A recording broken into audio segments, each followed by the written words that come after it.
All signs point to this, as an NHL insider has revealed that more moves could be coming for the New York Rangers. We're also going to get into a pretty surprising Rangers update that will have fans fired up. We're going to break it all down in this episode of Rangers Digest. But before we do that, a quick reminder to hit that subscribe button. About 68% of you who watch these videos are not subscribed to the channel. So if you want to stay up to date with everything that's going on with the New York Rangers, from trade rumors to trade reports to the playoff race, we're going to have it here on Rangers Digest. So it's free. Be sure to hit that subscribe button. Now, shout out to the Kansas City Chiefs for collapsing harder than the New York Rangers did this past December last night in Super Bowl 59. I don't feel as bad about the Rangers last few months anymore, but that was a very interesting game. Just wanted to hit that off the top. But let's get to a surprising Rangers update first. And that is something that I missed in my video yesterday. And it's actually that the reason Dylan Garand was called up on Saturday night to back up Jonathan Quick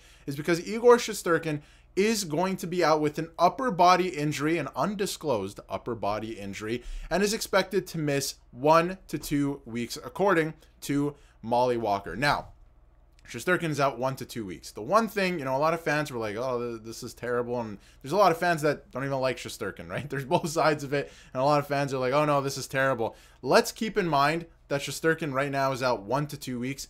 The Rangers don't play for 2 weeks. So he should be back to join them again when they play the Buffalo Sabres on the 22nd in Buffalo. And even if he's not, he'll probably play one of the games on that back-to-back. So, he's out 1 to 2 weeks. No problem. They don't play for 1 to 2 weeks. So he should be back in time to join them again when they do resume playing. The reason that they're off, if you're unfamiliar, it's the Four Nations face-off happening.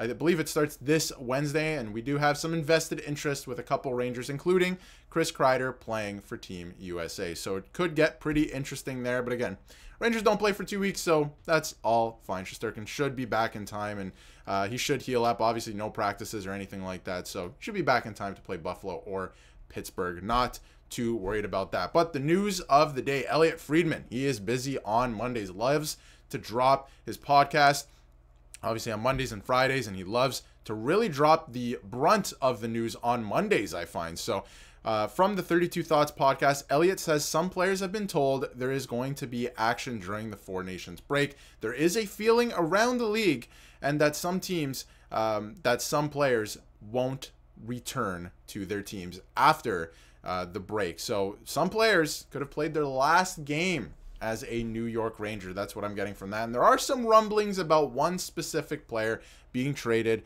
sooner rather than later. And we've talked about it on the channel ad nauseum the last little while. And that, of course, is Ryan Lindgren. Let's take a look at his stats so far this season in 50 games. And we're going to get into the advanced analytics, but we'll take a look at this. 50 games so far this year, 15 points. He's never really been a highly, offensive guy for the Rangers. -1 on the year. He plays quite a bit of minutes. He's almost averaging 20 minutes of ice time, and that's going to play into the advanced analytics I'm going to get to in a second. But you know what? This guy, we've said it time and time again, he's been a warrior for the Rangers, but at only 27 right now, 27 years of age, he is getting, older quick. We're seeing it very quickly. Rapidly, his body is breaking down. And I mean, as we move towards here, as this new era continues to be ushered in with Lafreniere, and whether you like it or not, it is happening with Lafreniere and some of the younger guys, as we move forward here, I'm not sure he can be on the Rangers. And if you take a look at his cap hit, I mean,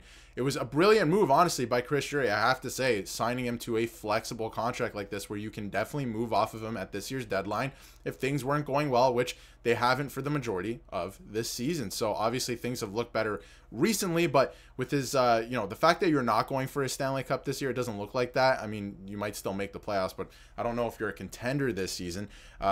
You can move off of him at this year's deadline, get some assets for him, and I think that they're moving off of him sooner rather than later. And if you take a look at his advanced analytics from ronohockey.com, he's not giving you much offensively, never has, but he's giving you next to nothing defensively as well. He's given you not much this season. And, a lot of Rangers fans are clowning him on Twitter, and I have to say that, I thought this was pretty cool that Peter Laviolette came out and said, through everything that's happened this season, who has emerged for him as a leader over the past couple months, and he said that it was Ryan Lindgren and Vincent Trocheck have emerged as leaders in the dressing room with the departure of, obviously, Barclay Goodrow, and Jacob Trouba, obviously the captain. So high praise there from the coach for Ryan Lindgren. Listen, he's been a warrior. A lot of Rangers fans love this player, but maybe it's time to move off of him. There's a lot of teams that need a defenseman like Ryan Lindgren at the trade deadline.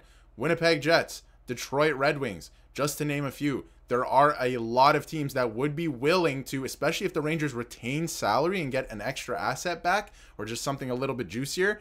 There's a lot of teams that would use a Ryan Lindgren, would like his services, so could get interesting. The last little while, he has not been playing great. He's making some weird decisions. He's pushing guys into Shesterkin, right? We saw this a couple weeks ago at this point, so hasn't been really good for him lately, especially this year. You're really seeing some flaws in his game. And one thing I wanted to point out too is in a lot of these statistics league-wide, he's not doing well. He's taken a significant drop-off. And on ice, one thing that I'm looking at here in terms of on-ice expected goals against per 60 minutes, he's 17th in the league. I mean, he's 17th worst in the league. So that is not a great stat. I mean, there's a lot of defensemen still, 16 guys ahead of him, but a lot of them play on teams like the San Jose Sharks, the Montreal Canadiens, right? Like the Buffalo Sabres, right? This is not company you want to be with. This is not a good stat line per se. And then even if you take a look at the stats on the Rangers, on ice expected goals against per 60 minutes, the worst on the Rangers. He's the worse than K'Andre Miller, which crazily enough, not even one of the best on the Rangers. So I was really curious about that. These are from Money Puck as well, these statistics and again, or the analytics, but I thought that was very interesting. Worst on the Rangers in that regard. And then if you take a look at some other categories, he's almost worse on the Rangers in almost every single category, right? And I am cherry picking a little bit, but I think this, has a lot to do with why the Rangers are struggling. These high danger scoring chances on ice, high danger shot attempts, against per 60 minutes. Again, worst on the team by quite a bit. I mean, there's a guy like Braden Schneider, K'Andre Miller, who are not allowing that many high danger scoring chances. They might make some really dumb decisions sometimes, like K'Andre Miller on the ice, but in terms of on ice, high danger shot attempts, scoring chances, Ryan Lindgren is the worst. He's allowing his opponents to get these high danger scoring chances. So that is something that, has plagued this season, right? With Igor Shesterkin. Shesterkin has won them games at times, put the team on his back and won games. And I mean, he is putting in way too much work. I know he's paid to do that, and he's the highest paid goaltender starting next year, but I don't know if that's a recipe for success, and we're seeing it with Ryan Lindgren right now. So I think that it's coming. All signs are pointing to Ryan Lindgren being traded at this year's deadline, and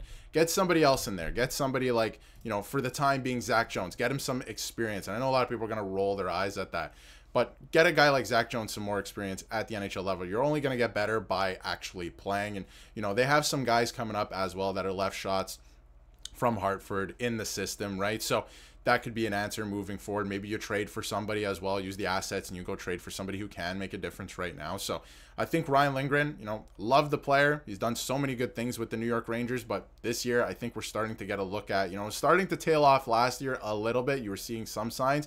This year, a lot of the advanced analytics suggest that this is going to be a problem moving forward. So there's no point in re-signing him. Trade him at this year's deadline to get some assets in return. Then again, you could flip the assets, or maybe it's a draft pick and you use that pick at the draft. Could get very interesting, but let me know in the comments what you think. What do you think the Rangers should do? What do you think Chris Drury should do at this year's trade deadline? Is it the last few games for Ryan Lindgren? Does Ryan Lindgren even return to the Rangers after the Four Nations face-off? I think it could get very interesting. Let me know in the comments, and if you haven't yet, hit that subscribe button so you can stay up to date with everything New York Rangers.